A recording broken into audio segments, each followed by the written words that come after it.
Hi everyone, hope you're doing well tonight. I was just talking to a lady who has just lost her husband, and something struck me.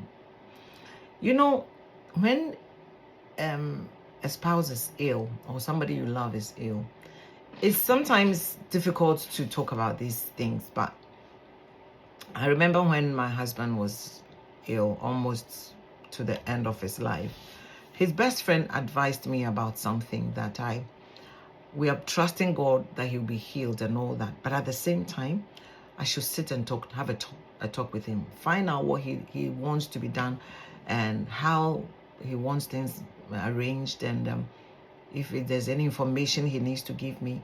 And that helped me a lot.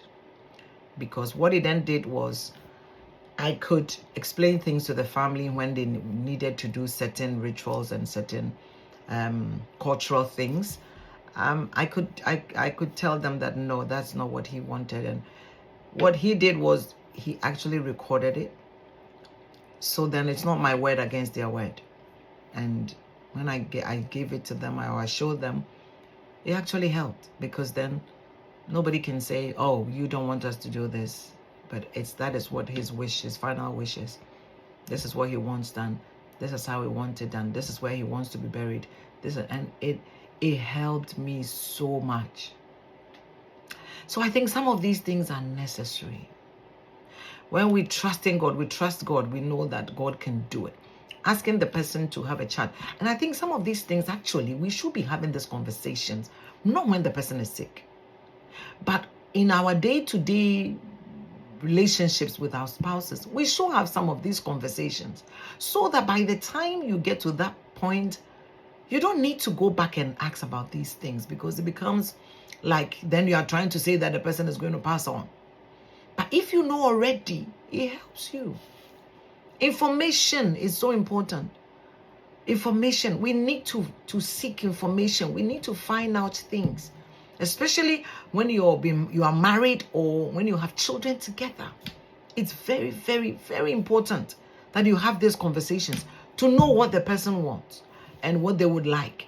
Because I remember one of the things that my husband kept telling me way before he got sick. In fact, the whole of his married life, he kept saying what he hated to see was when a woman's husband passes and the woman is forced to wear black for a year. Anytime we go to Ghana and he sees a widow in the black, he will complain and talk and talk and talk that. And then every time he keeps going back to this point to me that if anything happens to me, don't you dare let anybody force you into wearing black for a year. Because for him, from his point of view, we live in Africa where it's already hot. Why are you putting this woman through this, making her wear black in this hot weather for a whole year? Will that bring the man back? And one of the things he kept saying is, what we don't realize is, you can get the woman to wear black, but within the woman, she's rejoicing and celebrating the death of your family member. And the woman can be wearing white, but mourning that person for the rest of her life. So the color the person wears doesn't show whether they are mourning or not. And you don't need to punish them anyway. For me, it becomes like a punishment, so that everybody will know that your husband has passed. But when a man's wife passes away, he's never asked to even wear black. After the funeral, nobody checks whether the man is wearing black or he's not wearing black. 3 months down the line, everybody's looking for a wife for the man. But the woman, after the death of their husband, dares tell anyone of the family, I'm marrying after a year, you will be prosecuted. You will kill that man to go and marry again.